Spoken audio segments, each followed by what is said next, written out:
And? Perfectly. My washing machine is just finished as well. That could not have worked out better, to be honest, because that is one hell of a noise. Welcome to episode 3 of the Jolly Cooperation podcast. the Jolly Co-op podcast. That's the one. Well done, Kyle. How are you? How are you today? All right. The sun came in my window today, creating a bit of screen glare, so that made me a wee bit angry. But Oh dear. that's all right. Not bad. Nerd rage, was it? Yeah, man. Oh dear. Oh dear. How about yourself? Well, I'm all good. I'm okay. I got my tickets for the Glasgow Play Games Expo thing. Sounds Which exciting. hopefully you'll be attending too. Hopefully. I'd be interested. Yeah, I'm not totally sure what the whole crack is. I've paid my £13, so I'm going anyway. But I think there's a Street Fighter 5 competition In Glasgow. and that's every night, mate. Yeah, at the actual expo. Not just out in the street, you know. Yeah. It is Glasgow, but this is a video game, I think. But they had a competition in game in Perth, where I live. They decided who was going to be representing Perth or whatever in the fight, so, you know, I can cheer my home team or whatever. I think there's a bunch of retro stalls as well, so I'll probably, no doubt, spend a little bit of money, I reckon. Yeah. So you didn't fancy There's a going few down? of us going. You didn't fancy going down to game and supporting, or at least be the figurehead of your Perth crew? Nah, fuck that. I'm not a very supportive person. Plus, No. I'm not too bothered about Street Fighter 5. Although I've heard that fighting games are quite fun to watch in a competitive arena I heard atmosphere. You know, apparently there's quite a lot of characters in fighting games as opposed to LOL and, you know, all those other games, Dota 2 and stuff. Wow. I mean, I've never been which I have very limited knowledge of. The only fighting game I ever got into was Tekken. I was a big fan of Tekken 1, 2 and 3. But never really got into Street Fighter. Never really. That and Mortal Kombat seemed to be a wee bit beyond me. I think I couldn't quite get my head around the controls. Was it just 2D fighting games that you didn't really enjoy, do you think? I don't think that's an issue. I mean, I think it's the concept of like your punches and your kicks being like mapped buttons, and I don't think even Tekken, although it's on the PlayStation, is particularly a 3D based game. I mean, okay, your characters are rounded and they have a bit of shadow to them maybe, but they're not. I mean, they're essentially just 2D games. I mean, I think the Tekken 2 or 3 was the one where you could strafe, but I mean that didn't add anything to the fighting style. Not really, because you couldn't particularly dodge punches or anything like that, could you? Nah, you were essentially stuck in a 2D plane, sorry. And Yeah.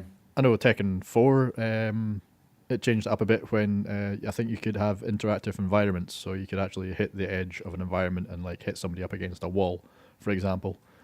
Kind of like Okay. Dead or Alive did it originally, I think. Was that on PS2 or? On PS2, it was. Yeah, Tekken 4 was on PlayStation 2. Yep. Yeah, because the last one I played was Tekken 3, and that was on PS1. Yep. I had the black, the all black box for it, which was kind of cool. I've seen people selling them. I might try and get it again actually, but is that not the demo disc one? I think it was a collector's edition. Oh, right. It was like a CD size box. It wasn't the normal PS1 size. But I've seen a few of them floating around.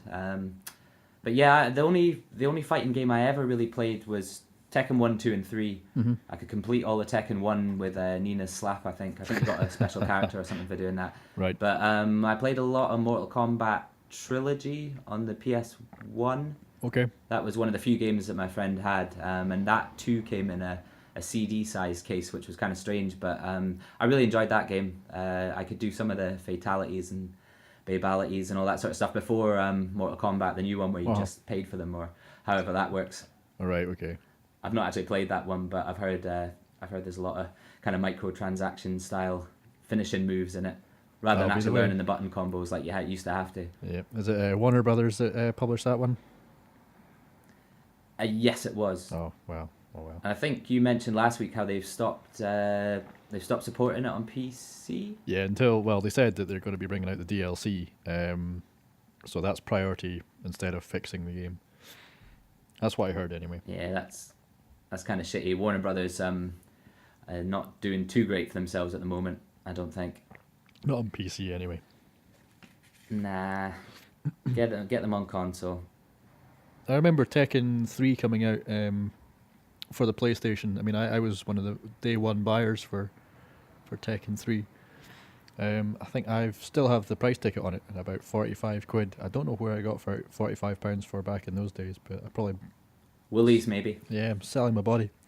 Um, but Roddy and I, we sat and we played that, and I think we finished it in an afternoon, getting all the characters. You know, I think Dr. Boskonovich was the hardest one, because you had to play the Tekken Force mode, which was essentially Streets of Rage, but in the Tekken universe. And it was fucking Oh, it awful. had a few different mini games, didn't it? Yeah, Tekken Bowling was the other one, I think. Yeah, there was the beach volleyball thing as well. Oh, yeah. Yeah, yeah. And I think I always played that with a dinosaur because you could kind of headbutt the ball and you were way lower down, so you had more time to think about what you're going to do. You could fart on the ball when you were the dinosaur. That was awesome. That's right. And Eddie Guerrero could do his little breakdancing move. He was kind of a noob character, you know. Yeah, he was a banned character. You couldn't go Eddie Gordo in my house. Yeah, because you could just spam those buttons and just Yep. do the breakdancing all the time. And there was that Yep. nice sort of little kind of spin on your hands combo you could do. Capoeira dancing or whatever it's called. Yeah, he was a bit of a cheater if you ask me. Was that the one that had, there was the panda, there was the log kind of man who was like the practice dummy. Mokujitsu.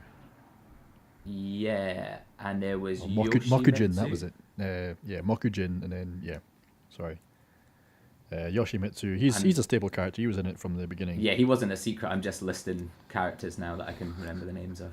Oh dear. But he was cool. He had that sword, sit on the sword and bounce up and down kind of technique. Yoshimitsu was the only character out of the whole Tekken series. I didn't like him. He was the only one that I could do his 10-hit combo for. Oh, yeah, I remember that. I remember learning that one afternoon. That was a pro move, man. Yeah, You could finish someone with that. well, if you got it in, it was pretty difficult, but aye. I was going to say, was it always a kind of demon guy you had to fight at the end of Tekken or something? Or was that just one of them? Or the guy turned into a demon guy with wings or something? No, Didn't he? Tekken 1, Heihachi was the end guy. Yeah. So he was just a normal guy. Tekken 2 was Devil and Angel. Tekken 3 was Ogre. And I can't remember the other ones. Yeah, yeah, I mean, that's going to be the Play Expo. That's happening on June 11th and 12th. I'm just going for the Saturday. I've got the day off work, so us and hopefully a few of the lads will go to that. A lad's day out. Lads stay out in Glasgow. That'd be fun. We can meet you and go for a burger at the 13th Note or something like that. A bean burger. Well, you can have something a bit meatier. In the 13th note? Nah, I can't. Yeah, you can have some chips or something like that. Meaty chips. Right, so have you had much time for games this week? You played much? Still on Destiny. I played a bit of Bloodborne with yourself. Started a new character. Oh yeah. What else? I bought and played through the first Portal game. Oh yeah. Was that pretty cheap? It was, I think I got 1 and 2 for £3.50. So That's not bad, like. I thought I'd buy it because I can't be bothered plugging in my Xbox 360 to just find the orange box and play it there. Well, I've still got 2 to complete on the Xbox, but me Two's and good. puzzle games. I like puzzle games. It is a good game, definitely a good game, but I am not good at that sort of stuff. I don't know what it is. I just my brain doesn't work that way, and I can't work out puzzles. It just doesn't think logically. It panics, and that's why I'm not good at them. But yeah, one day I would like to complete that because I like Stephen Merchant's in it, isn't he? I believe so. Yeah, he does the voice of your little friend, I think. Mm-hmm. Okay, I mean, I can understand that you might have a bit of trouble with puzzle games, but try and do a bit of research. Like, try and go onto YouTube and check out some playthroughs. I know it's cheating, but I mean, there's some quality writing in these Portal games. They're funny as well. So Yeah, definitely. I definitely They're a little bit weird as well, aren't they? I mean, there's that boss at the end, or not a boss, but the thing Gladys. at the end of Portal 1. Yeah, That always kind of shows up in the creepiest things in gaming or whatever. yeah, These top 10 videos that I watch on YouTube, you know? yeah. I quite like Gladys as a boss. She's you kind of feel sorry for destroying her. And I think that's the impression that the game makers are trying to give. I think it's good when developers do that sort of thing. It makes boss fights more memorable, especially if you, like say, you kind of feel sorry for them or you feel like you're kind of forced into fighting them. I kind of got that feeling from Ludwig in the Bloodborne DLC. All right, yeah.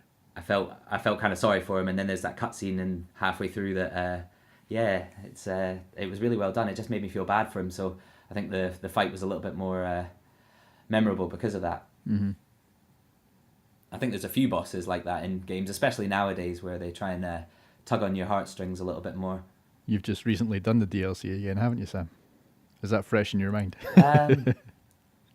Well, I've not even got to Ludwig yet. I was just No. trying to get Simon's Bowblade. Right. So I killed him right at the beginning. It's possible to get that weapon pretty early on Okay. in the DLC if you just tan him out rather than waiting right till the end. But I've got so many playthroughs on that game now, pal. I don't know where I am. I'm lost. I'm actually giving it a break for a little while, and playing back on some Dying different Light. things. That's what? Back on Dying Light. I'm back on Dying Light again. That is one of the main games I've been playing this week. I'm waiting for the following to come out, which I thought was coming out today. The following's a sort of expansion for Dying Light. There's been lots of updates for Dying Light since it's come out. It came out basically around about this time last year. I think it was the end of January. But I think the developers have done well at keeping it updated and trying to put sort of a few extra things and sort out the bugs and stuff. And it was kind of I think it was a bit of a sleeper hit because it's a really, really fun game. Mm-hmm. It's the music's incredible. I love the music in it. It's total sort of synthy, kind of John Carpenter-y. It reminds me a lot of Day of the Dead, the George Romero film. Yeah. But yeah, it's the music's really good. The parkour system's actually really good for being in first person, and it's just fun. I mean, it's the only game where you can set a zombie on fire and kick him off a roof, and there's a really, really stupid dropkick animation, but I think it started off a bit of a slog. There's a skill tree that you have to kind of unlock in the game, and you get more abilities and you get better at the parkour and jumping and all this sort of stuff. So and it's RPG almost, element sort of nonsense. Yeah, it's pretty basic. You just unlock whatever skill you want every time. But it's almost like it becomes more fun once you get some of those kind of gated off techniques and stuff like that, some of the moves. And it definitely sort of picks up in the second half of the game as well. And it's mainly melee combat focused rather than guns, which is good for me because I'm not particularly good with guns at all. So it's Mirror's Edge with zombies in. It is pretty much. It's done by Techland, the Polish developer who Right. made, I think they're Polish, who made Dead Island. Okay. Wasn't a big fan of that If game. you remember that game. Wasn't a big fan. Yeah. Me neither. It was fun when I was playing it with other people, but it's a bit ropey, and it did get a bit boring, especially if you were playing it by yourself. But I think they've really improved on the whole sort of gameplay in Dying Light, although it's not a huge detraction from what they've already done. I just felt really weighted down when I was playing Dead Island. I mean, it was free on the Games with Gold on Xbox 360 quite a while back, I think. But yeah, I remember playing it with, I don't know if it was with yourself and Grant and that, but I mean, it was... I did play a bit with you, yeah. But yeah, I remember sort of running along a beach and, okay, I was fighting zombies, but I remember it being quite heavy. Like the character you were playing was quite heavy, like pretty chunky feeling. Yeah, You were weighted down, and it wasn't really that free flowing. It's also like the melee combats. I know it's kind of the opposite of what you're saying, but it's a little bit floaty as well. Like, I don't know, it was kind of hard to sort of get the satisfying hits off and things like that. Yeah. You could just kick them until they went down and then stomp on their head, Kick them till they're dead. Exactly. That's what I do in the zombie apocalypse. But I think they've kind of. It's never going to be perfect melee combat in first person, but I think they got it a lot better, and the combat's pretty satisfying, to be honest, when you're slicing off zombies' heads in slow motion and things like that. It's pretty good. But the following was meant to come out today, I think. Right. Although I'm now reading it might be out on the 12th, because I've been checking the store all day, and it's not there yet, unfortunately. But that's going to be, I think it's going to be slightly bigger than the original game size, so it's pretty massive. But the original game's set in a city. This is set outside the city in the countryside, so I think it's going to involve a lot of driving around in buggies. Apparently they've added more guns. None of that stuff is totally up my street. I like the parkour elements, so I'm a little sad that they're going to be replaced with more driving and things like that. But yeah, I'm looking forward to it, and I have actually read a couple of cheeky reviews online. I don't like to do that too much, but I've read a wee bit, and so far people are saying it's more of the same, good fun. So yeah, I'm looking forward to playing that. But that's why I've been playing Dying Light. I've just been trying to level up my character, because I think there's a recommended level of 18, and I think I'm sitting at 16 or 17, so I'll get there, you know. Just to try and go back to the whole melee combat and first person games, I don't think it's really been beaten since Condemned, one of the original Xbox 360 games, if you've played that. I've got Condemned 2, but I've watched Dave play through Condemned 1. Mm-hmm. That was a really good game in my experience. I just liked the atmosphere. It was one of the first games I got for the Xbox 360, and the weight that you had to your lead pipe or whatever melee weapon you were using, it felt like you were actually hitting somebody, and it was pretty brutal. The board with the nails in it, did it not have? Yeah, I think there was an assortment of melee based weapons that were either quicker. I think you got like a plank of wood, a bit of 2x4, or you could have like the upgraded version had the nails in it, and there was a lead pipe, but it was a bit slower, a bit heavier, but did more damage, that sort of thing. But I remember playing through the first level over and over again, just because there was like somebody running about upstairs, and if you had a set of headphones on, then it would sound like there was somebody running about upstairs. Kind of like what happened with more recent games like Amnesia and Penumbra and things. It was very much an audio experience, and I quite like Condemned. I remember playing Condemned 2, and that it did have a good atmosphere to it, and it was relatively creepy as well. I seem to remember some boss fight. I don't know if this was 1 or 2, but were you on drugs or something like that? Or you got drugged and I don't know, the controls were reversed or something like that. Maybe I'm thinking of a different game, but don't know. Does ring a bell? No, well, maybe I'm thinking of something else then. But yeah, from what I played of Condemned 2, it had a pretty good atmosphere. I think there is guns in it as well. Am I right in saying? Yes, there is. But they are not to be relied upon. I think it does try and focus you down the melee combat route. Okay. I maybe need to crack that out again, because I know I've got it sitting in the cupboard somewhere. Crack one out in the cupboard. But crack one out in the cupboard. But I think sound design's a big part of gaming, as we've talked about before, and Dying Light definitely had a good soundtrack and also a very good sound design. There's when you go out at night, everything gets a lot more dangerous and the zombies become more active. There's also some zombies that kind of are super zombies that come out at night, and when you get attacked by a pack of them, I'll tell you what, the sound is not particularly nice. It's not ideal. It's a little bit spooky. Cool. But I'm definitely looking forward to the DLC anyway. Yeah, I might check it out. I don't know if it's getting an old game, so I might hold out to see if it comes on the PlayStation Plus games for free. Yeah, well, that's a weird thing. I think, as far as I know, they're phasing out retail copies of the edition that I've got, the original one, and they're replacing it with this new edition that's going to include the DLC as well, which, by the looks of the store, means it's going up in price, because it's sitting at $54.99, I think, just now. All right. But it did actually disappear from the store yesterday as well.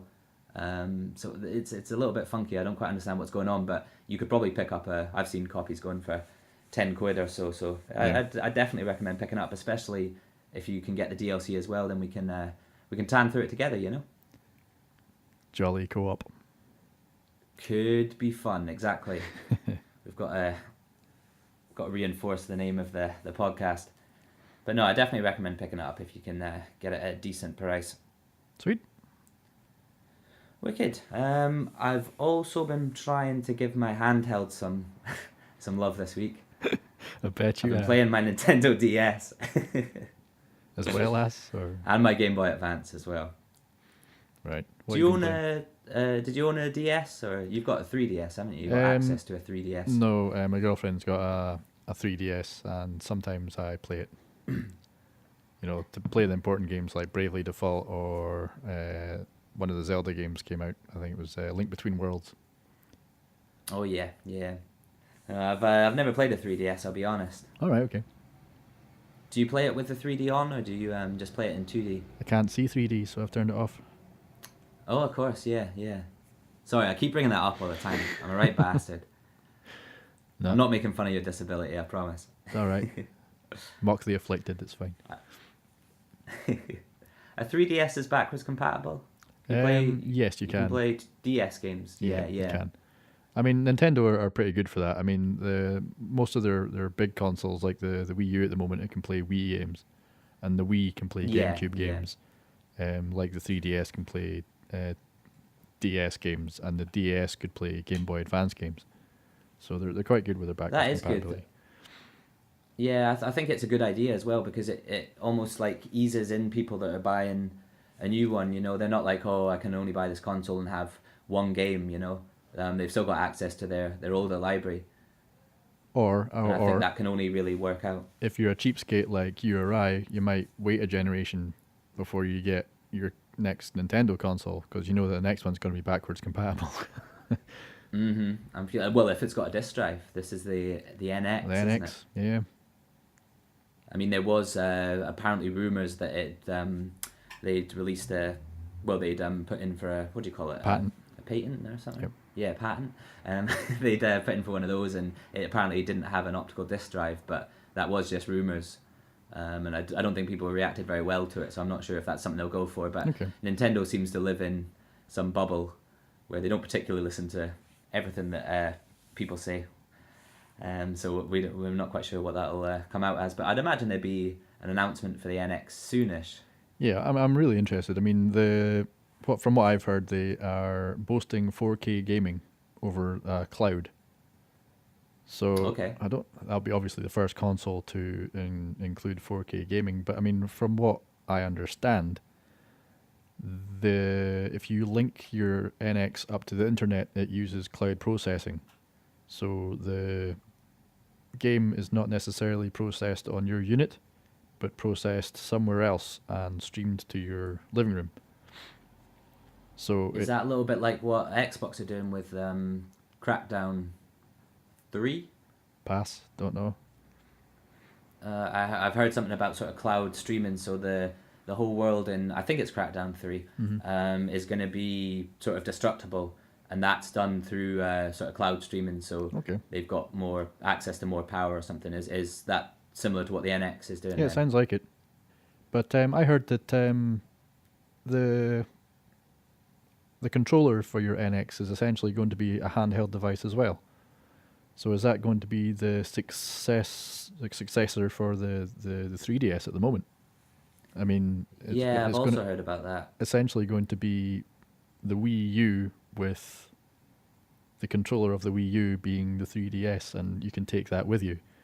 Obviously, the processing power is probably done through the main system, so therefore this will be a reduced quality version of the game. But as soon as you bring it home and try and play it on a TV, then it's going to be at the full 1080, or if it's connected to the internet, it's going to be the 4K. So it's quite interesting what Nintendo are doing, and obviously that's pretty revolutionary. I know the PlayStation. Yeah, I mean, it would be good value as well for people, being able to not have to purchase a separate sort of console for when you're away or whatever would be quite enticing, I'd imagine, to a lot of people, Well, I mean, it was one of the issues with the Wii U was the fact that people weren't willing to spend a ridiculous amount of money on that controller, and rightfully so. But I mean, from what I can understand, you can play Wii U games with the original Wii controller, and you only need one of the big controllers with a screen on it.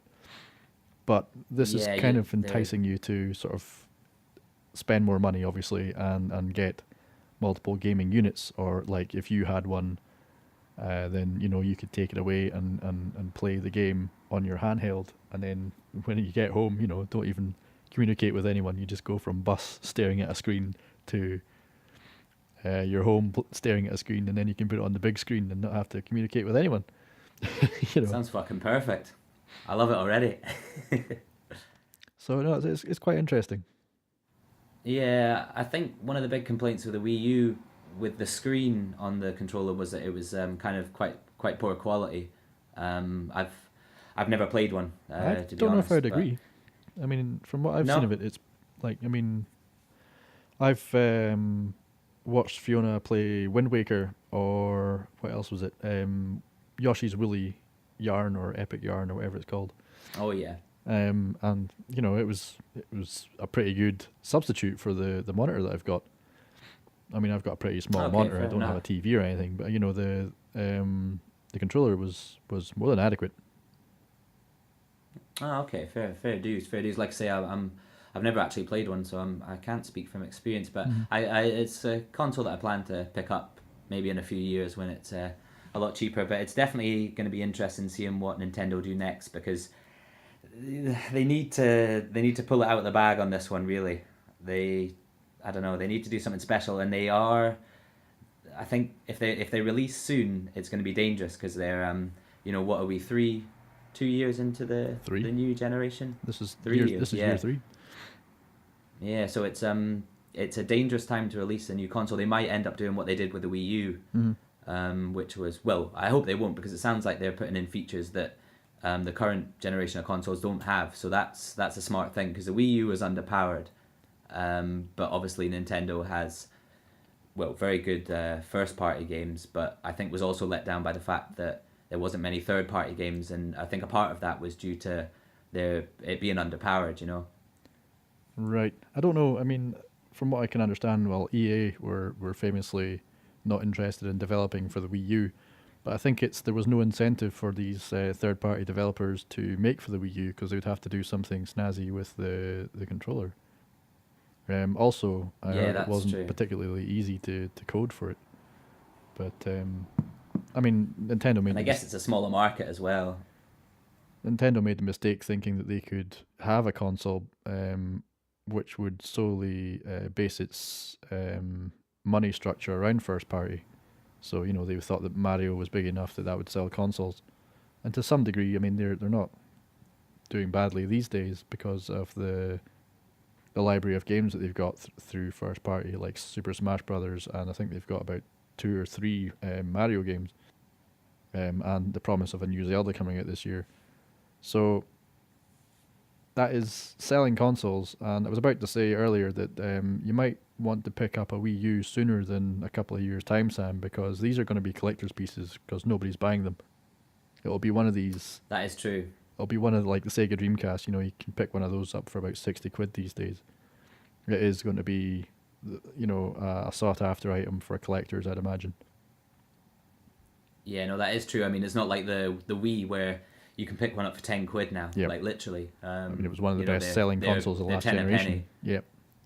Yeah, and every family had one, I think, because of this kind of gimmicky controller. But it Mm. it was it was new enough, and it was relatively well implemented that it worked. And the Wii was big for fitness games and just family games, and they marketed that well. But I think the gimmick's kind of worn off for that sort of thing. So I just hope they do well in the next console generation. Mm-hmm. I'm not a huge Nintendo sort of. I've not played all the latest consoles and stuff, but I do like their first party games. They rely on them a lot, though. Obviously Zelda has a huge following, and Yep. a lot of people love it, so it's always going to do well. it's just they need to innovate and maybe get more new sort of IPs, kind of like Splatoon, which I think was relatively popular. You know, Their first IP for a long time, but very popular. It's certainly one that's won over. Considering, I mean, it's basically you're playing. Is it even a third person shooter? are you a squid or a kid? Yeah, you're a kid, and then you can swim about in the paint as a squid. Um, but yeah, I mean it's essentially a shooter game, a territory capturing shooter game. It's like Call of Duty for 8-year-olds. Yeah. Did they do a new Metroid this generation? No, the last Metroid game they did was Other M, and it wasn't very well received. Okay, because I mean that's one of their slightly more kind of grown-up IPs, you know. Mm-hmm. Maybe they should do something with that for the next generation. I don't know. As I say, it Trying to wasn't very appeal well to the received. older crowd as well. Nintendo aren't notorious for their adults only market. They usually leave that to either Sony or Microsoft. They want to be a wee bit more family friendly. Usually. Yeah, I guess so. That's the market they're going for, Yep. and it worked for the Wii. I think it's time to try something new as well. But yeah, talking about Nintendo, I played my DS quite a bit recently. I've actually been playing a Game Boy Advance game. I've been playing Super Mario Bros. 3. Right. Which is probably my favorite Super Mario. It's fucking hard though. Is that the same one that was on the NES? It is, yeah. All right, okay. Yeah. I think it's the first one where they introduced his little cute tail that he gets and Right. stuff, Yeah. you know. Uh-huh. But it's pretty hard. But I really like the sort of look of it. I think it's my favorite looking of the Super Mario games. Right. I think he comes into his own. There's enough detail without it being kind of over the top. Like I've got New Super Mario Bros. For the DS, and that's a bit overdone for me. I think Super Mario Bros. 3 is a nice middle ground anyway. Don't know. I would dispute that and say that Super Mario World for the Super Nintendo was my favorite. That was the first one with Yoshi. Oh yeah, okay. See that was still, it was a middle ground between Mario Brothers 3 and the newer ones. I just think that the new Marios seem a wee bit too. I know you said floaty earlier, but I don't know. Try to describe the fact that, I mean, Mario doesn't seem to stop where I want him to stop. He seems to slide across the floor a wee bit too readily, and I don't he's got really that like that. Like say a little sort of slide to him, hasn't he? Yeah. You almost have to go back on yourself just to get him to stop at the right time. Yep. But he's maybe a little bit more floaty as well. I mean, there's a nice weight to Super Mario Bros. Where you jump and it is kind of floaty, but you can you come down again. You know. I don't know. You come down where you want to come down. It's a bit more precise. Mm-hmm. But yeah, Super Mario World for the Super Nintendo. I mean, it was so extensive, and that's why it was my favorite. I mean, you could make your way around the map through all the different worlds, and then you would have Star World, where there'd be a selection. I think it was about 8 levels, maybe even 10. And once you made it through that, you'd go into like the Dark Mushroom Kingdom, and you'd have to do all the levels again, but there'd be subtle changes, and the enemies would look different. So it was a really huge game, and in my opinion, one of the best. Okay, like I say, my knowledge of Nintendo games, because I never had a SNES when I was growing up, and none of my friends had them at all, is pretty bad. But hopefully, when I get a SNES one day, I can catch up on all these games. Although sometimes they're the more expensive ones. I think there's that Super Mario RPG that I'd quite like to play. Yeah, that's really expensive. That's pretty expensive. Yep. Yeah. But I guess there's always emulators, like you say. But filth. You know me. No, don't. I like to blow on that cart. Nah. It's not even the cart thing. I mean, it's playing it with the proper controller. Although I dare say you could probably get a USB SNES controller. It's just, I don't know. It still doesn't feel right. Nah, you need that wire knocking over your glasses and tangling in your mate's legs and stuff like that. You know. Alright, well, I think we've covered Mario and handhelds and all that sort of stuff. Have you been playing anything else then? Anything else out there? No. I'm just looking about. I don't know why. I've got no games on my floor. Um, no, I think that's about it. I think I've covered it. More Destiny. Still sucked in there. More Destiny. Yep. Try to You'll get over it one day. get my light level up to 300. Failing miserably. I mean, I might get it up another one a week. I'm sitting at 298 at the moment. And And is that from playing it most nights? most nights, yeah. I think I go up one level a week, and people usually don't look at you on these forums unless you have at least 300 light. So I can't even do any raids. Nobody wants to party up with a level 298 warlock. Oh, nobody will raid with you. No. Well, one day I'll come back, but maybe I won't, because maybe I'll be playing the Division. Maybe you'll be playing the Division. Is that a segue? It could be. It could be. I sense a Could segue. be indeed. My spidey senses are tickling. It wasn't subtle, was it? It was about as subtle as a brick. Well, I'm still learning at this, man. It's still difficult for me. It's not silky smooth yet, Wait a minute. A good one would be like, I would go back to Destiny, but I'm divided. I have a division of Interests, there's something in there. Yeah, there's definitely something. Keep pulling at it. Fuck, man, you should be the host for this. You've got those silky smooth segues. But I did spend some time with the Division beta, as you know. That's probably old news now. That's probably a couple of weekends ago. That was running on PS4. I think Xbox One had it a couple of days early. And they've just announced that there is going to be an open beta for the Division as well. Which you were trying to rope me into. Some details of that slipped today. What's that, sorry? That you were trying to rope me into. Yeah, well, I mean, you might as well give it a bash. It's going to be free, But that is happening on the 18th to the 21st of February for Xbox One and the 19th to the 21st for PS4 and PC. So we get 1 day less for some reason. I didn't know there was any kind of exclusivity deal or anything like that, but Microsoft probably paid for happening. it. They probably paid for it to get it a wee bit earlier. Yeah, I don't know. It seems kind of pointless on a game that's going over all platforms anyway. But fair dues, they got to do what they got to do to close that gap. Mm-hmm. That gap that is now the sitting Division, at double. Yeah. It feels like it's not though. Like, I don't know. I see so many people who are like, right, sell them a PS4 for an Xbox One, or Fools. Can anyone swap a PS4 for an Xbox One? It seems to, in my little bubble, it seems to be picking up momentum, but that could be a hoax, I'm not sure. But obviously the numbers speak for themselves, really. The PS4 is definitely trouncing the Xbox One, I think. Well, as I say, I mean, I was listening to something just last week, and it says that the PlayStation 4, on the figures that they have received, they have done a bit of guesswork, and they have guessed that the PlayStation 4 has outsold the Xbox nearly double the amount of sales. Wow, that is pretty impressive. Pretty good going. Is it not? Is it not one of the highest selling consoles now? Don't know. Of all time. I don't know. It'd have to beat the PlayStation 2. That's true, and I think that's got a fairly big lead. But yeah, and the Wii. I'm not sure about these things. No. So anyway, Division.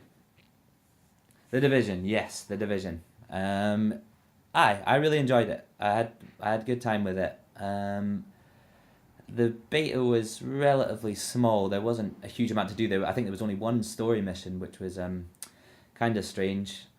But in multiplayer, it was really good fun. There was an area called the Dark Zone. Basically, obviously, it's a post-apocalyptic New York, and most of it is PvE.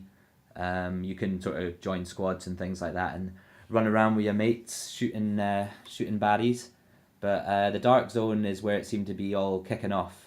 So me and a couple of pals went in and had a wander around, see what we could see. And it was a fun kind of PvP experience. Basically, if you shoot too many people, you become, I can't remember what it's called, rogue. Mm-hmm. And your whole team can become rogue as well if you're in a team. So, you'd either be trying to avoid these guys or try and take them down for extra points and stuff like that. But yeah, the PvP is looking like it could be good fun if you ask me. Not sure about the PvE side of it. I'm not sure how that's going to go. Mhm. And I think it's reminded me a lot of Destiny already. There was only kind of not amazing loot to pick up or anything like that, but I can see myself striving for the better guns. Although every weapon in Destiny, or at least a lot of them, have interesting characteristics and they all look different to each other and handle different. Whereas we're dealing with pretty standard weaponry in the Division, so I'm not quite sure how that kind of loot drop's going to work. But yeah, I think hopefully it'll hook me in just like Destiny did. I really want that to happen in my life again. Well, I'm gagging for it. I'm going to make a few observational critiques. The Division being essentially a third-person version of Destiny, from what I've seen. Lots of chest-high walls. It seems like one of those chest-high wall shooters, like Gears of War. Yeah, it is a cover shooter, through and through, pretty much. Not really what I'm interested in, I have to say. Gears of War was Gears of War. I mean, it wasn't Halo. When I was playing it online back in the 360 days.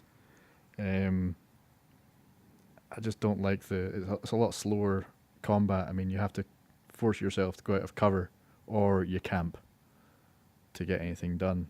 I prefer the faster pace, not as fast as Call of Duty, but at least, the Halo style run, shoot, kill, teabag ethic. But that, and I would critique your want of to pick up this game when I know fine that they're going to announce DLCs about a month after it comes out, and you were complaining about getting Destiny and having to pay. No, they wouldn't do that, Kyle. Having to pay. They wouldn't do that. Over £100 for all the DLCs for Destiny, and you're going to have to do the same again here, guaranteed. You're probably right, but for a brief moment in time, and I'm a sucker for this, a brief moment in time, I think the Division could be fun. I think I'll have a little bit of fun with it until you're right. It will become shitty, and it's Ubisoft, so they'll do something. Oh, but no. I don't know. I'm looking forward to it. I just think there's maybe a game that. Oh, you're right. Yeah, I forgot about that. Fucking Uplay. They still send emails all the time. is the hub of their microtransactions department. Well, I can see you're skeptical about this, and I do have my own complaints from playing the beta. I mean, it's obviously a beta, so some of this could change, but I don't see a lot of these things really changing. I mean, like you said, it is a cover shooter, and that's okay if you like that sort of thing. I didn't mind it too much, but when you're fighting sort of other enemies, AI enemies, basically you'll go into cover, you'll hide for 2 seconds, and some guy is lobbing a grenade at you. So you have to run from the cover, you have to go and find another bit of cover, and I swear 2 seconds later a guy was lobbing a grenade at me. So before I could even get shots off, I was basically, there's kind of an AoE for the grenades, right, as there much would be in real life. You have to get out of that area. So there's no camping as much in this game. At least I was finding with my brief couple of days with it, and it was really fucking annoying, to be honest. But I mean, that's not going to be hopefully so much of a problem in PvP. But like I say, the computer controlled characters were slightly grenade happy. So out of interest, I'm sorry, I'm going to butt in. Do you think that this game, when it comes out, do you reckon it will be 100% finished? Do you reckon it'll be complete and working, or do you reckon there will be day one patches and fixes for the foreseeable future? Yeah, I mean, there'll probably be a day one patch. And I mean, we are talking about Ubisoft here, and let's have a think about Assassin's Creed Unity, and for a lesser part, Syndicate. Yeah, I mean, it's a big game. There's going to be issues, and obviously being an MMO style game as well, there's there could be a lot of issues. With the beta, even they didn't anticipate the amount of people who were going to Yep. be joining, so there was network issues, and then eventually people just weren't allowed to join anymore. But I just want to give Ubisoft maybe the benefit of the doubt. I feel like they're trying something slightly different. I'll tell you what, there wasn't a tower in sight that I had to climb, which is Right. good. But I don't know. Maybe they learned from their other ways, man. Maybe.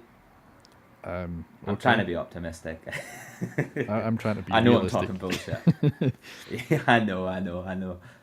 Like I say, I just hope that for one brief moment we'll all be together again playing online. Yeah, well, we'll see. As soon as Dave gets one, we'll be all together. But it might not be playing the Division. That's fair enough. You got your destiny. I mean, like, the other things that wound me up a little bit. There's a lot going on screen. Um, I don't know if you're a huge fan of HUDs that cover everything, and sometimes it doesn't annoy me that much. But you basically got a box next to your character, kind of on the right hand side at all time. Hmm. That's got your health bar and I think how many grenades you're carrying and all this sort of stuff. So it's it's a square box that is A square kind of box. next to your character the whole time. Yeah, it kind of distracting a little bit. Hmm. Also, I mean, enemies have they have a health bar on the top when you're shooting them, but they also have the numbers that come out of them. Like Destiny, kind of MMO style, Right. which Yeah. I guess is handy to tell how much damage you're doing. But I mean, you can look at your gun stats or whatever. Maybe choose one or the other. Maybe just stick with a health bar or Kind something of. like that. But But I mean, if you think back to, I mean, this is a trait of common in RPGs, the number crunching. But in shooter games, it's obviously become popular with Destiny and Borderlands. I think was one of the first shooters I can remember to do it. But no, that those numbers, I mean, they are helpful in shooters to see how much damage you're doing to specific parts of the anatomy, like in Bloodborne, not Bloodborne. I've got Bloodborne in the brain. And stop thinking about it. I'm twitching. Um, no, but if in Destiny, if you shoot someone in the head, obviously you've got the marker that turns yellow, that signifies that you're doing more damage. But in other games, Mhm. there would be a significant portion of the damage would be, a headshot, and it would signify that, and it would be helpful to sort of see how much more damage you're doing to it with a headshot. Yeah, So no, that's fair enough, I guess. It just seems a little cluttered. That's all. I just yeah, I felt like there was a lot going on screen. But I can see what you're saying, and you're right. I mean, I'm pretty sure Destiny they have health bars and numbers. Is that right? You'll know. yes, they do. Yep. Yeah. So it just seemed a little bit jarring when I first started playing it. There did seem to be a lot going on screen. Like say this box that's next to you is a wee bit annoying, but I'll zone it out. I'll get over it. And the shooting and stuff, it felt good, and it felt like we were going on about earlier. It felt weighty. There was a bit of punch to the guns Hmm. and stuff like that. So I do recommend trying out the beta Okay. if it's free. If you got a spare 28 gig or whatever it'll be, because it was a pretty big download. Wow. Well, I mean, I saw in the news that somebody had hacked it for the PC, and they were able to Oh get really? cheats working on it, and they had like infinite ammo and the ability to run fast, and that was glitching out on the in the multiplayer or the PvP sections because they were actually ahead of where other players thought they were because the processor couldn't handle with the speed that they were running at. So So no one could get a shot on them or anything like that, that well, I then. mean, they were behind them before they could even tell. So they were shooting pretty well a ghost. Oh dear. Well, people will do that, won't they? Hmm. People always want to ruin everyone's fun. I But it mean, shows it's maybe pretty easy to hack if they did that already. apparently it wasn't difficult at all. Apparently they'd hacked it within about 15 minutes or something. I mean, it was just, I mean, you in PC games you get the command prompt, and I think they just typed in God mode or set speed such and such, and they were able to do it off the bat, and it was open for everyone. But I mean, there was talk about how this might have been deliberate in order to get folks to test that out. I suppose I don't know what they're. Maybe it's backwards rationalizing. Oh yes, we totally meant to do that. But Well, then like blanket ban them or something when. when the game comes out. No, I doubt it. I mean, it won't carry on into the proper game, I wouldn't imagine. I mean, they'll probably patch it out You in reckon the they'll proper patch game. that out? Yeah, absolutely. Ah, okay. Well, humans always find a way, you know. We'll Life get in finds there a way, somehow. Mr. Grant. Yeah. That's a quote I was looking for. I couldn't even think. Jurassic Park. What are you gonna do? Look up the dinosaur skirts? Yep, that's the one. There we go. There we go. I watched that recently actually in on a 4K telly on a Blu-ray, and it looked Oh, damn yeah. good. 4K That game, telly. that film even just stands the test of time for me. It always looks good. Always. I don't think it ages that badly at all. A bit like yourself. And we know why that is, Kyle. Why is that? Well, thank you. I almost talked over that compliment there. If you could just say that again without me talking, that'd be great. Don't push it. Okay. Well, you messaged me this morning quite upset. I did. Are you okay now? I'm still coming to terms with it. One of my favourite websites, GameTrailers.com, has recently announced that they are going to be shutting up shop, and everyone was told apparently yesterday that they were no longer going to have a job. And having been in that situation myself, I know how horrible that can be. But Game Trailers has been a part of my life for the past 13 years. And it was the go-to place for game reviews, top 10s, retrospectives, and, you know, it was a quality piece of journalism, as far as I'm concerned. And having read an article on it from Jim Sterling this morning, apparently it was the reason why he got into games journalism to begin with. So Oh, really? Game Trailers has been a hub for myself for quite a while, and I'm really disappointed in the fact that, you know, it has come to a stage where they are no longer turning a profit, or at least not turning enough of a profit to keep going. They're bought over by a company, and they essentially gave Game Trailers a facelift, and that facelift included getting rid of quite a lot of the staff. Some of the names and faces that I was the sole reason I went to GameTrailers.com because of the personalities, and to have them go, personally, I had to find other outlets to try and find my fix of game reviews and game news. So I stopped visiting. I mean, I used to visit Game Trailers on a daily basis. You know, maybe several times a day. It was more like, That was your go-to site, was it? well, it was, you know, like nowadays you might sort of refresh on YouTube to see what subscribed videos that might be coming up. Well, that was Game Trailers for me. I'd always be there trying to figure out what was new and what was relevant. But I stopped going because the characters that they had left, although some of them were faces that had been there for a few years, they certainly weren't as likable, in my opinion, as some of the older ones. I mean, Game Trailers was the website that was hosting the show, which sparked the controversy surrounding Phil Fish and his imminent departure from Twitter and social media altogether, which is still a part of what Phil Fish is today. For those of you who don't know, he's the creator of Fez. And He's in that film as well, isn't he? The indie game, movie film. yeah, indie video game film or something, I can't remember. But yeah, he is notoriously a bit of a prick. And a character or a journalist called Marcus Beer called him out on it. I think I mentioned last week why. Essentially, he was asked to do a promo, and he turned it down, saying that, you know, you'd have to pay for his time or something like that, or I can't remember. But anyway, he was called out on it, and then he kind of threw his rattle out the pram and quit social media. And so As you do. that was all. I watched it all in Game Trailers. You know, I watched it unfold, and then Marcus Beer having his own annoyed gamer show. You know, people were asking him to apologize and things like that, and he was like, no, you know, it's I have the right to tell him that he's an arsehole, you know, that sort of thing. He stuck to his guns. I think that's fair enough. But I mean, he was one of Yeah. the first to go. I don't know. game trailers will be missed. They used to have a thing on Spike TV where they used to cover E3 footage. They did Game of the Year awards. You know, they were a good place to hang out. And now It's they're closing up shop.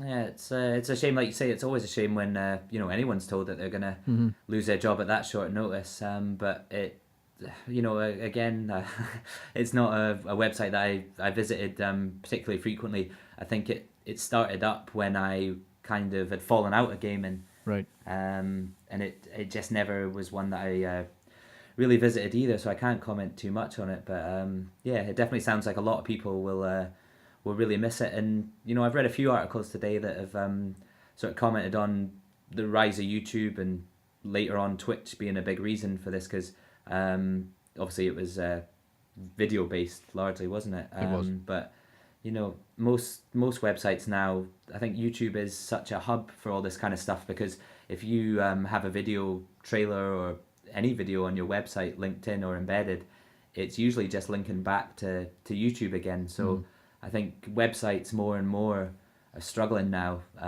because most of these clicks are ending up going to YouTube, and any information you want is on YouTube. I needed to connect my gas to the heater the other day, and there's a video on YouTube for it. Yeah. But yeah, it is a shame, and it's worrying for if websites can't keep going. How much longer are dinosaur magazines going to keep going? I know a lot of people maybe don't read them anymore, but I still really like getting magazines. I mean, I get most of a lot of the game ones that come out. I get Edge and Games Master. I still like buying that. I buy Play and all these sort of things, but they must be really struggling as well. I think YouTube's got kind of a monopoly on these sort of things. Well, I think from what I heard, Game Trailers was having an issue with, as you say, YouTube and trying to get advertising. And I would probably, I'm one that uses ad block on most websites if I can. I know you're not a condoner of that sort of thing, but I mean, from what I was reading, a lot of people use ad block these days, and therefore are taking a shortcut around these ads, and that's what's paying for the content. And I would say that it was a problem with the website itself, for a start. If they policed the sort of adverts they got on their websites, so we're not bombarded with horrible adverts, pop-ups that you don't want.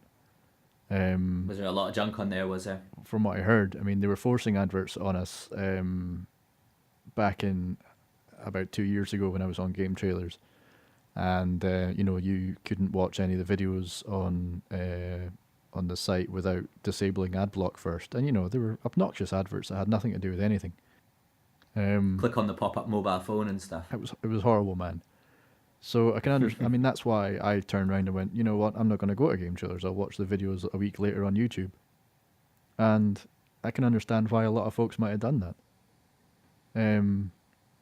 But anyway, as you were saying, YouTube is obviously you sort of mention a product in your video and you can't really circumvent that ad, and the money goes straight to you instead of through YouTube. If you do it through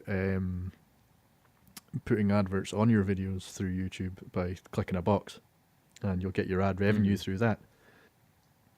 But yeah, so Game Trailers had to make their own internet player, and it wasn't amazing from what we understand. I can't remember it being that bad, but they can't really keep up with things like YouTube, which have like 1080p and 4K game streams or video streams. So yeah, I mean, YouTube has cracked that formula now, and Yep. I think anyone that's not using it to its full potential and like say maybe having a dodgy video player, it's not gonna bring people there. I mean, Escapists, they are in a similar position, are they not? I would Well, I think mean, they upload to YouTube, but like zero punctuation videos won't come out till a week later No, on they're YouTube. a week so later, yeah. I'm usually watching it on the actual website, and Yep. their player for a long time was really, really dodgy. Uh-huh. I think they've improved it now, but yeah, I don't know why that is. I don't know why they come out a week later on YouTube. I guess that could be a reason to draw people to the website. It will be I'd watch because it of on money. YouTube. It will be a case of you come to our website, we get the clicks, we get the money.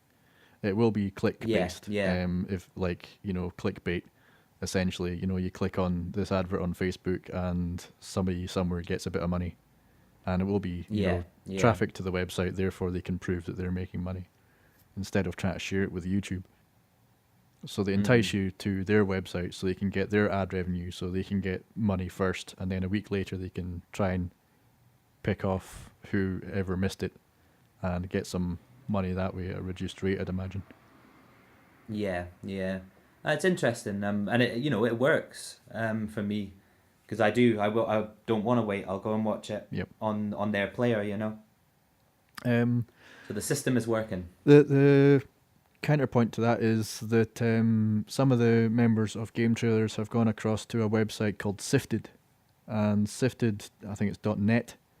They charge you $10 for a basic subscription or $30 for a year subscription to their website, and that means you get the content as it happens when it happens instead of like waiting a week later and you'll get it on YouTube.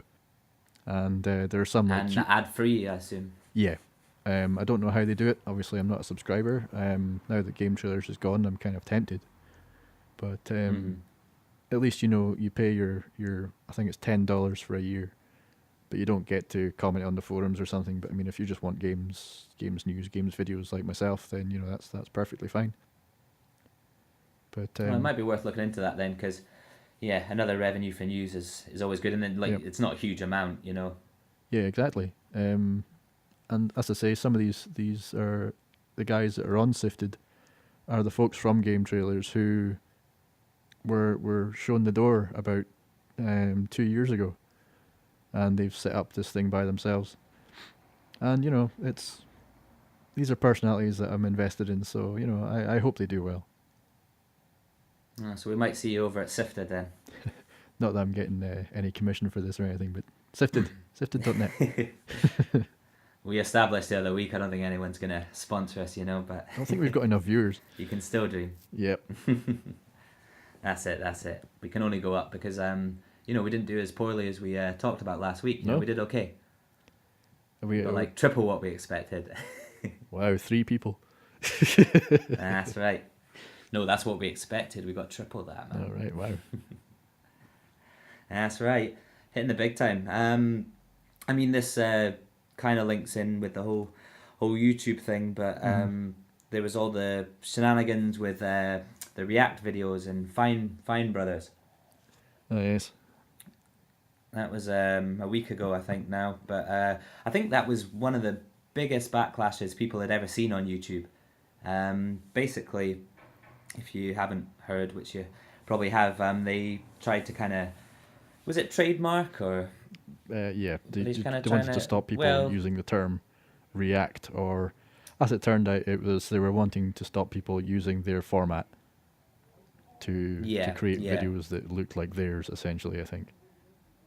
Which are these React videos, like I've seen a few of them. I've seen the Grand Theft Auto, seniors react to Grand Theft Auto video, which I don't know. It was quaint. It was it was kind of overproduced for me, and I didn't find it particularly amazing. But I've seen, I think, teens playing Dark Souls or something like that. But I'm pretty sure teens play Dark Souls anyway. I didn't really get that one. But I think they were trying to create almost a like a brand, and you could basically buy into their program, and then they would take, I don't know, was it like a 60-40 split or something like that? I don't know. No, but if you wanted to do React videos, you could basically come under their umbrella. Right. They'd give you all the branding and stuff like that, and you could make your own React videos with their logos on or whatever, and there would be some sort of split between them. But people reacted really badly to it, and I think they were bleeding subscribers like nothing else. People were live streaming their actual subscriber button on YouTube, and it was just going down and down. There was a Twitter sort of hashtag as well, hashtag unfollow Fine Brothers or something like that. And I don't think I've seen people who've been outed as pedophiles and stuff like that, and I don't even think their YouTube channels took as much of a hit as that. Yeah, that's gaming for you though, I guess. But people were pretty angry. I don't know a huge amount about the way YouTube works. I think YouTube is, although it's not as much now, it's still kind of unknown territory and copyright laws and all this kind of stuff. And yeah, it would kind of be a scary thing if it had happened. I reckon it could open the floodgates for other things like I think PlayStation were trying to trademark Let's Play or something like that, were they not? I remember that. Yeah, and that's getting a bit ridiculous. And EA, but the way I look at it, EA were trying to copyright the ghosts. So you couldn't you couldn't have paranormal experiences anymore because it'd be trademarked by EA.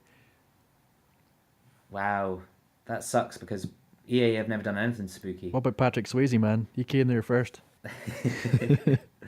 Making that vase, making that clay pot. That wasn't a vase. That was a cock. That yeah. I have to apologize. I haven't seen Ghosts for many years. Trademark. Oh shit! Sorry, EA.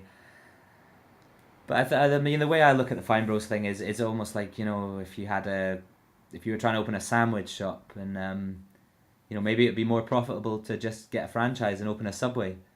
I don't know, man. I mean, you said you were trying to do a wee bit of research on this, but I had a wee look, and I know I tried to get you to watch Screw Attack videos fairly recently as well. But the React folks, what brothers are they called? I can't remember. Anyway, they are the Fine Brothers. Yeah, the Fine Brothers. They are owned by a company which are also responsible for Screw Attack, and they also own Rooster Teeth. So they are a big company that come under I think it's the title is Full Screen Productions. And they are funded and have something to do with the mobile phone network TNT across in America. So I mean, they are coming from money, and they're raking it in. Yeah, exactly. I mean, I was shocked to hear about Screw Attack and Rooster Teeth, because I mean, I know Rooster Teeth as Achievement Hunter and the guys who do Red versus Blue, the Halo videos, you know, and to find out that they're under the same banner as this React nonsense, I'm kind of ashamed, you know. I thought I was going after the indie guys for, you know, but no, I'm not. I'm putting money into the pockets of the big industrious AT&T. Yeah, I mean, they're definitely not going to be short on money, and I mean, YouTube doesn't really seem to support creators that much, you know. I think it's really easy to get a copyright takedown on a video, and YouTube doesn't really have a system for, you know, it takes, you know, weeks to sort these things out sometimes, and obviously for a lot of people that can be their main income. So, you know, that's just like being told don't come to work for 3 weeks, you know, you're not going to get any money. But they don't really seem to support content creators as much as they maybe should be, because at the end of the day, these people are the reason that people are coming to visit your website, you know. Mm-hmm. But I don't pretend to understand the way all this money works and things, and but like you say, I mean, they must have been raking it in. Yeah, I mean, lucky buggers. It is essentially like the big corporate figureheads trying to figure out how they can make more money, and that's what they've tried to do. And it was so misguided. I think the minute they saw all them subscribers dropping and stuff like that, they were like, "Shit, we need to do something fast because money talks." Corporate meeting. You know, somebody probably told those guys, the Fine Brothers, "Here, do this. You know, this is a great idea." But the minute we're not doing so fine, guys, come on. Yeah, some slimy lawyer guy will have been like, just do this, man. It's a good idea. It's definitely a good idea. And that'll probably be someone who has no idea about YouTube or gaming or creating anything. You know, it's just like you say, big wigs with grand ideas. And this is still, like I say, this is still uncharted territory but I'm sure people are still learning how the best way to make money in YouTube. But I don't think that is it. No. They've seen the error of their ways. But you should take advice from us, because you know we're sitting on 9 views apparently. So we're raking it. Maybe we should just start doing React videos. You can react to me eating a sandwich or something like that. I'm reacting right now, man. I heard today that a big computer game piracy company across in China has decided that they're not going to be pirating or making available pirated computer games for the next year. They're taking a year out. I think I heard about this as well. They're just doing it for a laugh, just to see whether it actually affects sales or Yeah, something. well, that is the idea, the fact that it might affect sales, and they're thinking that they contribute to a rather vast market, and they think that they think that it won't make much difference. I'm guessing. And I think they're probably right. I think that people who are going to pirate computer games are going to pirate computer games. But I mean, with the advent of the 64 encrypted security measures that the AAA games are doing these days, I think it's becoming more difficult to pirate computer games. And the people who are suffering from these 64-bit encryptions are the indie developers, because you obviously have to pay for it and you have to keep up to date, and they can't afford it. So it's the indie, or at least the smaller games, that are suffering from these encryptions because they're easier to get access to. So And they're probably the guys that need it the most. exactly. So they need the financial support more than anyone else, I'd say. And the AAA game developers are the ones who are sitting on their big mountains of cash, and they're saying you can't get it because we got 64-bit encryption. Because we can afford it. We can Exactly. pay for this shit. Yeah, well, it's come a long way since your chip PlayStation with your burned CDRs with WWF SmackDown written on it, Yeah, man. Those were the days. Well, I'm all newsed out. I think we've done it again. This is another late one. We did I think the first podcast was we did it at sort of lunchtime or something, didn't we? And I'd had a couple of coffees, a couple of sandwiches, and I was alive and kicking. But this late night stuff is pretty intense. I mean, what would you be Feeling doing? sleepy, Kyle. What would you be doing normally? I mean, you're usually on streaming Bloodborne or Dying Light or something at this time anyway. So this is just I'd probably this is just a different outlet for you. I mean, this is same shit, but you're you're right. I'm speaking trying to someone something instead, new. instead of me typing in the wee Definitely, text I box just on like to think Twitch. I'm a bit more perky during the day. Yeah, I'm a night man. Well, we'll have to readjust our schedule again as my schedule changes again, unfortunately. But All right. who knows? Who knows when we'll be doing it? Yeah, I mean, there's a couple. In fact, it's we had that dry spell when basically when we first started the podcast. It's been quiet for new releases and things to talk about, I think. But we're in Q1, aren't we? So I think things are going to start picking up soon. But there's a few interesting games coming out over the next couple of weeks, I'd say. Right. Got a few bits and pieces. In fact, I think today was less busy than I expected, but I think we were meant to get, I thought we were going to get the following today, but that never happened. Also, the game that I was talking about last week, Firewatch. Yep. That was also, as far as I could tell, meant to come out today, but I've been checking the store for that, and I haven't really seen it. I kind of thought it was a survival-based game, but apparently I've read a couple of reviews. Sorry, was that? From what I've seen from the reviews, it seems like a walking sim. Walking sim, that's what you said. Yeah, you're bang on by the looks of it. Yeah. I don't think there's much puzzles involved, but it's meant to have a story-based walking sim, so it'll be great to have another one of those around. Although, it looks... Can't wait, man. I like the art style, and that looks kind of interesting. But maybe we'll see that tomorrow because of the America time difference shenanigans. We've got this is out. We've got Assassin's Creed, the 2D versions that they've done. China or India. It's India now, isn't it?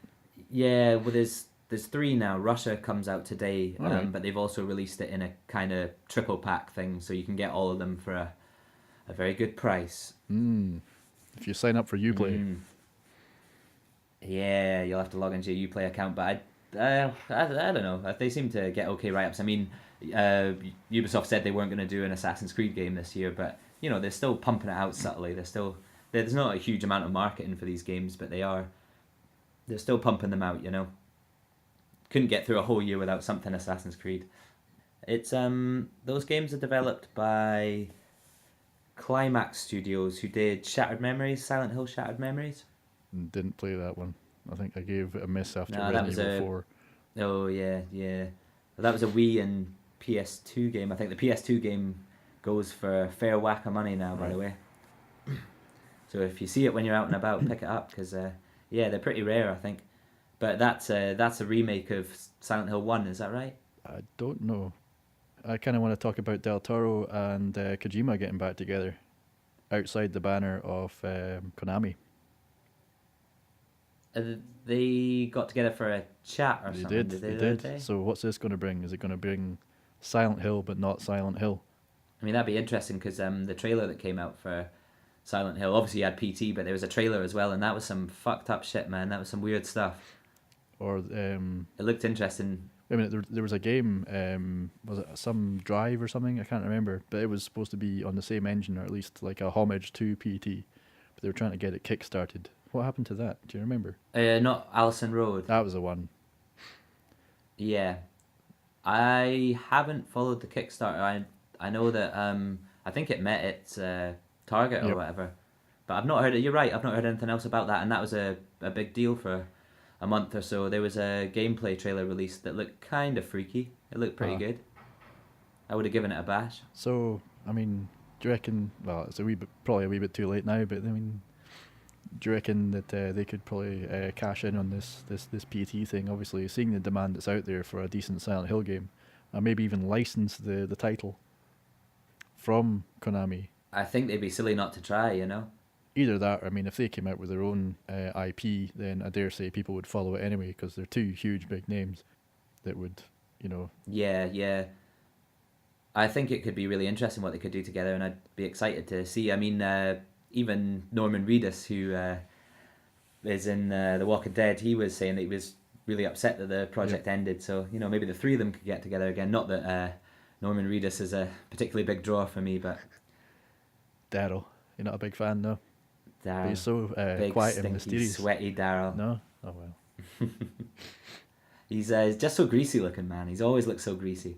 But girls really love that. Some you know? men like that. That's true. That's true. We're not discriminating here.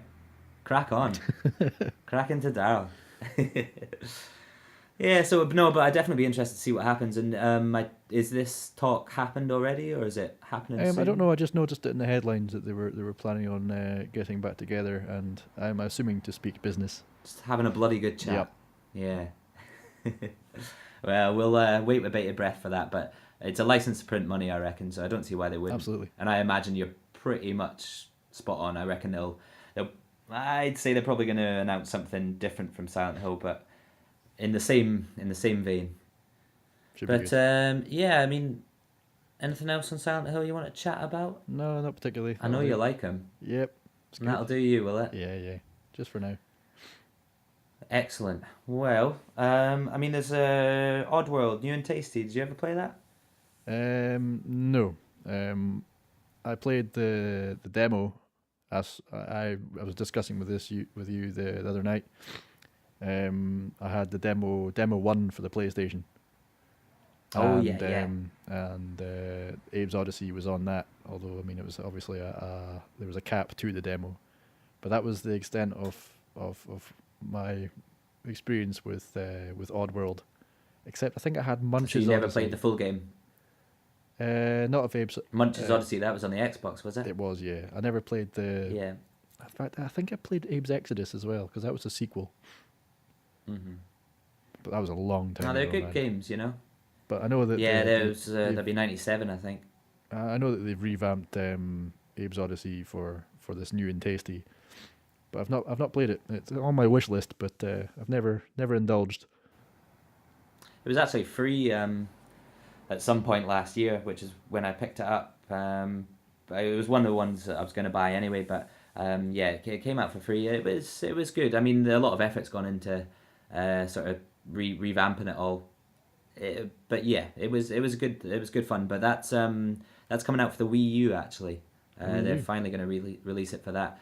I think they released it for the PlayStation Vita last month as well. It's a little bit downgraded on the Vita, but still looks good apparently. But yeah, Wii U, that's coming out on February 11th, so that's just a couple of days away, which is exciting if you like that sort of thing. You got Terraria. Do you ever play much of that? No, that's the 2D Minecraft, isn't it? It is, yeah. And interestingly, it's coming out on the 3DS, which means they'll have some sort of building game because they don't have Minecraft on 3DS. I don't think. I think there's a PlayStation Vita version, Quite surprised. It's on most things. Minecraft's Yeah, everywhere. Yeah. it's on your phone, it's on everything. But yeah, you can't get it on a Nintendo console, I don't think.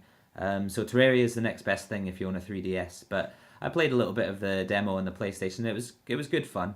But yeah, if that's your vibe, you can build some massive penises in Terraria. PC is the only option for Minecraft, I have to say. I mean, I'm going to discuss that a bit. I mean, why? Can you imagine the amiibos that you might get for Minecraft if it was on the Wii U or the 3DS? That'd be amazing. Like a wee My amiibo. God, they would be fucking rolling in it, man. Oh, man, the two biggest things you Kids can would get, go mad. amiibos and Minecraft. That'd be good. Definitely. I mean, it's a license to print money, but there must be some. Well, I mean, Microsoft own it now, don't they? Yeah, they do. Yeah, but they don't have amiibos. And I think yeah, totally.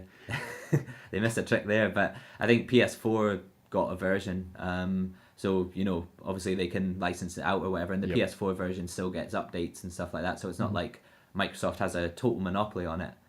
They probably just hike the price up for Sony or whatever, But maybe it's not something Nintendo want. I don't know. It seems silly though. Man, There's got to be a reason, I reckon. I want a Steve or like an Enderman amiibo. I don't have to have a Wii U. I just want the amiibos. Yeah, you can collect those things. I've in fact my mate's little kid bought me a mushroom for Christmas. All right. A little toy of that. Nice. I pathetically have quite a lot of Minecraft toys. There's no shame in A that. 28-year-old. Oh man. Fuck, man. Let's move on. Oh, God. Last game on my radar is I'm waiting. Gone Home, Gone home. which is coming out. Yeah, Wow. they finally announced it. They've Finally, come it's home. got a solid date again. They have come home. Yeah, baby. February 12th. February 12th for PS4. Still shaking my head So though. these are all coming out in... Sorry, what's that? Still shaking my head though. Still not sold on Gone Home. I know can you go didn't home. enjoy it much. I'm just looking forward to completing it properly and getting a proper idea of what I thought of it, No. But they're all coming out in the space of a few days, so it's going to be a busy couple of days. Could be an expensive couple of days if you want to play all of those. How many are you getting except for Gone Home? I'm gonna limit myself. I'm off next week, and I Uh-huh. plan to play Shadow of the Colossus most of the Alright, yeah. week. But I am gonna buy the following. I'm gonna buy that straight away when it comes out, and I'm not going to buy Firewatch yet. I'm gonna wait till that drops down because I paid £25 for enough walking simulators last year. So I'll wait till that drops down in price. I Right. was having a look at that Unravel game as well that came out. All right. Yep. That wasn't hugely expensive. I think it was £15 or something, and Right. it looks good from the trailer, but Mhm. it's not really my sort of game. But I mean, that came out as well. Actually, that came out today as well. So it has been a busy day. I Does have that to say interest you at all? Kind of. I mean, I was about to say that there's been. I'm sensing a theme with 2D style platformers these days. We've got Kirby's Woolly Yarn. We've got Yoshi's Epic Yarn. I probably got those right in the wrong way. And now we've got I think you're close. this yarn thing. I mean, what is it? He's called Yarny. Yeah, I know. I remember the really underconfident guy speaking about it at the Sony press conference or something. Is Remember that the him? thing we watched? Yeah, do you remember him on stage? That He was like, oh, he fucking- was shaking away. Yeah, he was I'm a wreck, shitting my man. pants. Fuck, It's like, there's a oh. game coming out. I made the And game. that fucking Don't mental hurt me. wee Chinese guy. Yeah, I think he was Street Fighter 5 or something, but he was going fucking raj, man. yeah, I remember you mentioning that. Yeah, I think he'd been tucking into the Charlie backstage.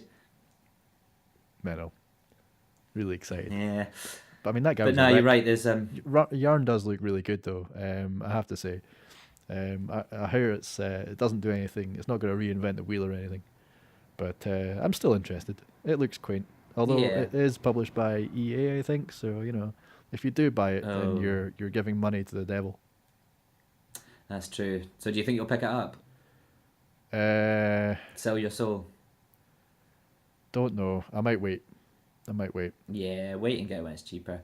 I mean, this kind of game that'll probably be free at some point. And it's interesting you said that there's almost a theme going, because it looks a little bit melancholy as well. And a lot of platformers 2D platformers and stuff I've played lately have been, a wee bitty depressing. I played that Limbo. Mm-hmm. I played, is it called Never Alone or something like that? Never Alone. The one with the little fox. Oh yeah, the wee Arctic fox thing. Yep. Yeah, and the Inuit sort of That kid did or something remind. like that. In fact, yeah. Now you mention it, that yarn game does remind me of Never Alone quite a lot, because there seems to be little flashbacks of memories that appear behind your character while Yeah, I you're saw walking that. past, and that's essentially what happens in Never Alone. I was Yeah, about totally. I did. carry on. I was just gonna say, yeah, it reminded me of that, and they're just a little bit sad. Some of these ones, but Yep. it seems to be a running theme in these sort of things.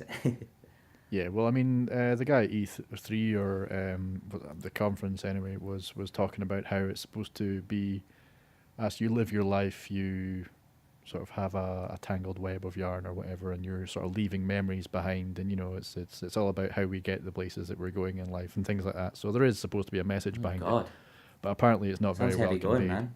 Yeah, but is it? I don't know. Yeah, well, we won't know till we play it, but like you say, I'm gonna wait until it drops down. Although it's not a bad price. So yeah, I'm only gonna buy the following. I'm gonna play that next week. Right. And then I'll pick up Firewatch later on. But Gone Home is another one I'll pick up as well. So yeah, I'll actually have a couple of games to play next week, and I'll be streaming those when I'm free as well. So hopefully we'll have a few streams next week, which you're more than welcome to jump into and say hello. I might do. I have got a bit of a soft spot for coming and watching you stream. It's good to know. It's nice to have someone there. Anyone, just the one of you. Someone to comment some abuse. Yeah. Well, I mean that's it from me. I think I don't think I've got anything else to say. You don't? You got anything else you want to talk about? Not particularly. I think we've done quite well this Nah. week. I've got a lot to say this time. Yeah. We had a few conversations, didn't we? One or two. And we hit the hour 30 mark, so it's a nice long one again. That's what she said. Exactly. Okay. I don't think I'm just gonna. Yeah, well that's it. Yeah, carry on. Finish up. See if I can think of anything, but I don't think I can. Well, yeah. I mean, we're going to be back again, probably in a couple of weeks with another one. That'll be episode 4, and then we can celebrate when we hit episode 5, Kyle. We can have a glass of champagne over PlayStation Network. If you're buying. Yeah, man. I'll funnel it down to you. But yeah, we'll catch you guys again in a couple of weeks. Yeah. See you soon.